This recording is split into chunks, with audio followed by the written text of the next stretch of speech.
La situation au Congo à la présidence est très inquiétante. Mesdames et messieurs, vous allez m'excuser beaucoup pour un peu la longueur de cette émission parce qu'elle est très importante et très cruciale. Donc, nous irons un peu plus loin, j'allais dire. La situation de Monsieur Félix Tshisekedi à la tête de l'État continue à se dégrader. Oui, la situation se dégrade à tel point que on nous apprend, selon les informations groupées que nous avons sous la main aujourd'hui, que M. Tshisekedi est dorénavant gardé par des mercenaires blancs. Et nous avons cherché à comprendre réellement l'origine de ces mercenaires et on nous apprend que ce sont des Roumains, des anciens alors de la Légion étrangère, la Légion française étrangère. Mesdames et messieurs, vous savez, depuis la tentative de renversement de M. Tshisekedi du mois dernier, les choses se sont accélérées. Et M. Tshisekedi est devenu beaucoup plus méfiant avec ses proches. Nous allons voir exactement les témoignages des soldats, des officiers, n'est-ce pas, et des observateurs de la situation politique du Congo. Et derrière tout ça, l'on nous apprend qu'il y a l'empreinte de M. Joseph Kabila, si je ne me trompe pas. Ensemble, nous allons décortiquer ce que nous avons sous la main. Mais bien avant tout, mesdames et messieurs, tâchez de vous abonner sur ma chaîne YouTube Kanté J Visionnaire le vrai. Abonnez-vous sur ma page Facebook J Visionnaire, mais aussi Info Monde, et partagez largement cette vidéo dans tous les groupes possibles. C'est très cuit sur M. Tshisekedi. Et, mesdames et messieurs, sa garde est assurée par des blancs, des mercenaires blancs. On nous apprend que ces mercenaires, ils sont au nombre d'une quarantaine et sont logés dans un hôtel luxueux du centre de Kinshasa à $300 la nuit et ce prix ne comprend aucun service, pas un repas. C'est juste la nuit. Monsieur Pierre D, qui est militaire congolais, gradé, engagé dans les rangs de l'armée depuis 18 ans, qui ajoute qu'il n'a pas perçu sa solde depuis 6 mois. C'est lui qui fait ce témoignage. Soit un peu plus de $15 000. Depuis 6 mois, il n'a pas reçu sa solde. Et quand on dit que des mercenaires qui assurent la sécurité de M. Tshisekedi, des blancs, qui sont logés dans un hôtel où la nuit est payée à $300, vous imaginez la grogne des militaires alors qu'ils viennent de passer 6 mois sans avoir perçu leur solde. Mesdames et messieurs, nous continuons et on nous parle de l'ombre de Kabila. Partagez la vidéo dans tous les groupes possibles. Depuis plusieurs semaines, le président congolais Félix Tshisekedi évoque avec ses proches défiance vis-à-vis des troupes chargées d'assurer sa sécurité. La tentative de coup d'État menée par Christian Malanga le 19 mai dernier n'a fait qu'aviver ses craintes et à accélérer la venue de ces Blancs à Kinshasa, explique un autre militaire. Depuis alors, la tentative, n'est-ce pas, de coup d'État contre lui, ça n'a fait qu'augmenter ses craintes et à accélérer le processus d'envoi de ces Roumains, n'est-ce pas, anciens légionnaires, comme garde à ses côtés. Mesdames et messieurs, partagez la vidéo dans tous les groupes possibles. On nous apprend que M. Tshisekedi ne se cache pas, n'est-ce pas? Il ne cache pas ses appréhensions, ajoutant un diplomate au poste à Kinshasa. Il ne cache non plus qu'il voit la mort de son prédécesseur derrière ses éventuels mouvements, parlant de M. Joseph Kabila. N'est-ce pas? Il dit, Joseph Kabila est omniprésent dans la tête du premier cercle du pouvoir, en parlant aujourd'hui, n'est-ce pas, de ceux qui sont à la tête du Congo, naturellement, M. Tshisekedi et ses proches. Ils accusent M. Kabila d'être derrière ces mouvements. Alors, enchaîne un autre observateur étranger pour qui le silence de Kabila et le fait qu'il s'est éloigné du pays pour se réfugier en Namibie ou en Afrique du Sud sont des éléments qui façonnent encore un peu plus l'image de l'homme qui menace le pouvoir, qui veut prendre sa revanche. Mesdames et messieurs, alors, vent de grogne, on nous parle au sein de l'armée. Ce jeudi 20 juin, n'est-ce pas, de retour d'un voyage en Afrique du Sud pour participer à la prestation de serment de son collègue, le président Cyril Ramaphosa, à Lubumbashi, voilà, Cyril Ramaphosa, Félix Tshisekedi a fait halte à Lubumbashi pour inaugurer, n'est-ce pas, du matériel ferroviaire qui doit faciliter l'évacuation de la production agricole de certaines régions, c'est-à-dire l'occasion de cette sortie.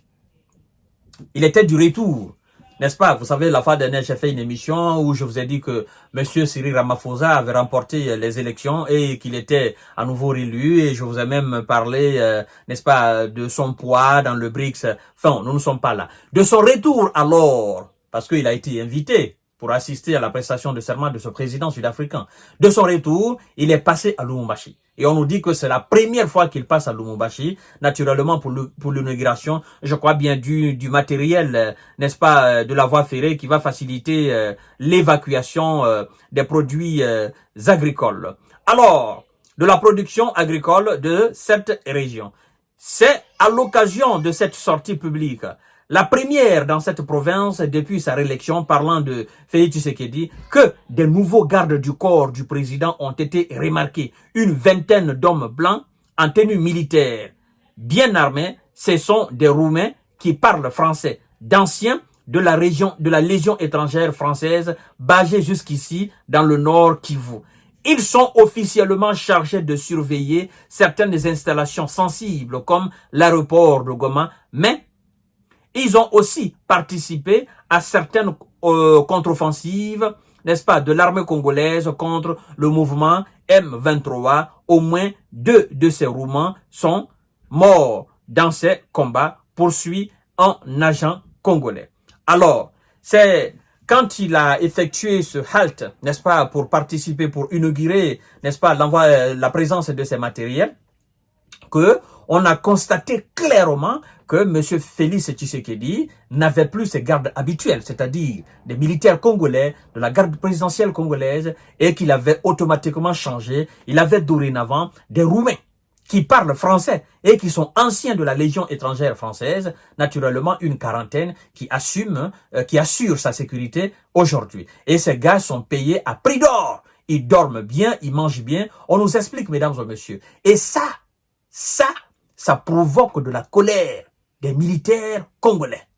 Ça veut dire, naturellement, vous vous foutez de notre gueule. Alpha Condé en Guinée l'avait fait tout au début des années 2010, parce qu'il a été élu en 2010, 2012, 2013, il avait, n'est-ce pas, fait appel à une société de sécurité internationale, je crois bien c'était des Israéliens qui sont basés en Belgique, hein. Et d'ailleurs, la facture était tellement énorme que monsieur le professeur Alpha Condé n'a pas su continuer avec eux. Et il n'a pas payé même l'argent de ces gens-là. À l'arrivée du Mamadi Doumbouya, ces gens sont allés pour que la Guinée les paye, mais ils ont dit, ben, c'est pas la Guinée qui vous a embauché. C'est M. Alpha Condé qui vous a embauché, donc allez-y le chercher. Ça, c'est un exemple juste que je donne. Donc aujourd'hui, ces gens sont payés à des prix d'or pour assurer la sécurité de M. Tshisekedi. Et ça provoque de la colère au niveau, n'est-ce pas, des militaires congolais, naturellement. Alors, mesdames et messieurs, on nous apprend que la présence de ces mercenaires blancs n'est pas passée inaperçue dans le rang des militaires congolais. Certains à Kinshasa voient cette défiance à leur, n'est-ce pas, à leur égard de leurs troupes comme une forme de trahison. Vous voyez? Donc, actuellement, c'est énormément chaud. La température monte au Congo-Kinshasa, surtout au niveau du palais présidentiel. Parce que les militaires, les généraux, les hauts officiers ne digèrent pas cela. Ils voient cela comme de la haute trahison. Tu ne peux pas nous laisser ici. Nous militaires, nous militaires congolais, fils dignes de la nation, tu vas prendre des gens, n'est-ce pas, des Blancs, des Roumains, de la Légion étrangère, et tu tiens des discours souvent, oh non, France, machin, machin, machin, donc tu nous trahis, tu nous mens, et tu les payes à prix d'or. Ben, une quarantaine, ça représente quoi face à l'armée congolaise? Une quarantaine, ça représente quoi face à tout un camp militaire congolais? Ça représente absolument rien. Donc, si ces gens ont aujourd'hui envie de renverser monsieur Tshisekedi, naturellement, ces 40 soldats roumains ne pourront absolument rien faire. Donc, il est en train d'enfoncer sa main dans la gueule du lion. Mesdames et messieurs, nous continuons. Alors, on nous dit ceci. La situation est compliquée. Vous comprenez? La situation est compliquée dans tout le pays. Et les autorités ne font qu'accentuer le malaise avec de telles actions. Ces mercenaires reçoivent entre 15 000 à 20 000 dollars par mois. Ah, voilà. Ah, monsieur Tshisekedi, faites très attention. Vous voyez?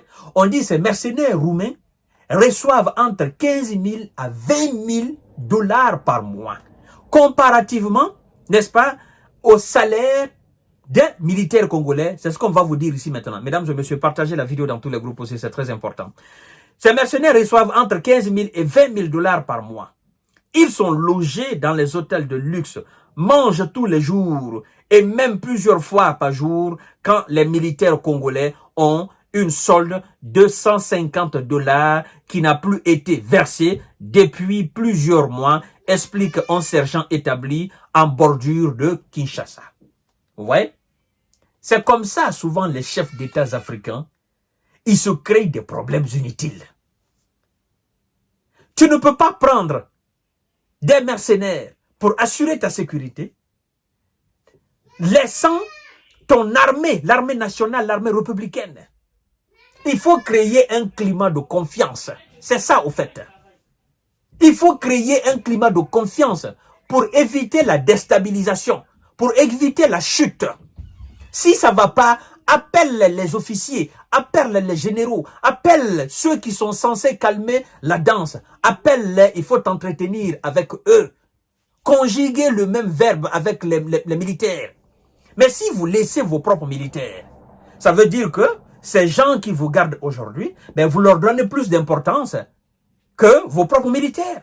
Et si vos propres militaires ont vraiment envie de vous renverser, pensez-vous que ces 40 soldats, même 50 soldats mercenaires, feront le poids face à toute l'armée congolaise?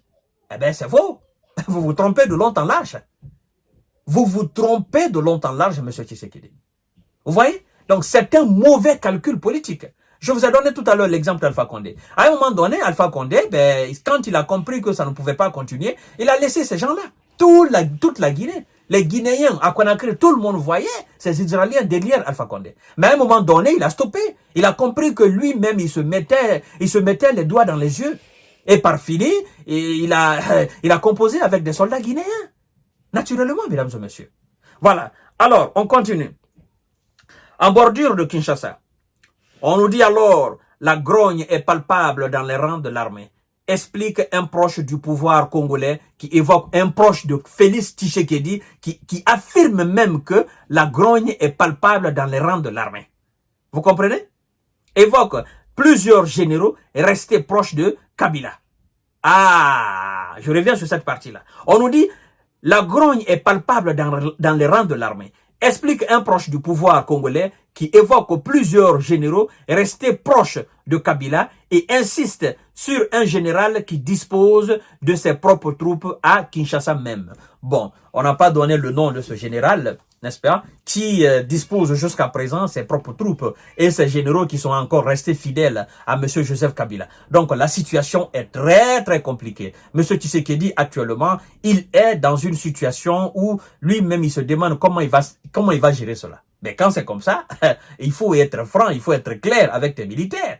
Et la solution, c'est pas d'aller chercher des mercenaires pour venir assurer ta sécurité. Mesdames et messieurs, alors, à Kinshasa, comme à Lubumbashi, la possibilité d'un coup de force est abondamment commentée dans tous les services. Le président de la République est sous tension. Il sait que les militaires sont mécontents. Il sait que les budgets qui leur sont alloués, n'est-ce pas, sont largement détournés. Il sait aussi que la guerre dans l'Est, les tensions avec les pays de l'Est Africain Community lui valent, n'est-ce pas, de solides initiés dans tous les États de cette région, à l'exception du Burundi, dont le poids militaire est proportionnel à la taille, explique un ancien militaire de l'Est du pays. Des tensions sont aussi, n'est-ce pas, apparues avec le Congo-Brazzaville, qui s'est rapproché du Rwanda, n'est-ce pas? L'Angola, lui, voit se développer avec l'inquiétude une nouvelle forme de tension ethnique importée du Congo au sein de ses frontières. Et il faut aussi ajouter la guerre des services de renseignement qui ne permet pas d'analyser sereinement ces menaces. Donc, entre les services de renseignement, les différents services de renseignement congolais, il y a une guerre. Et quand c'est comme ça ne permet pas d'analyser situation éventuelle qui se prolifère à l'horizon.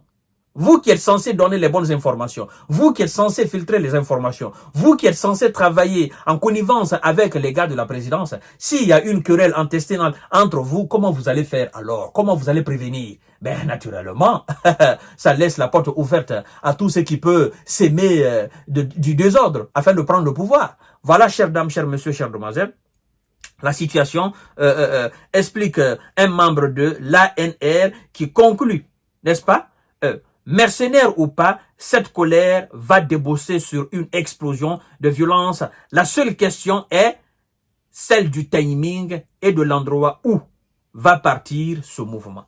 Voilà, mesdames et messieurs, la situation est très difficile au Congo-Kinshasa dans la main de M. Félix Tshisekedi. Tout ce qu'il peut faire pour le moment, moi, tout ce que je peux le dire comme conseil, c'est de faire en sorte que l'armée soit dans les conditions les meilleures.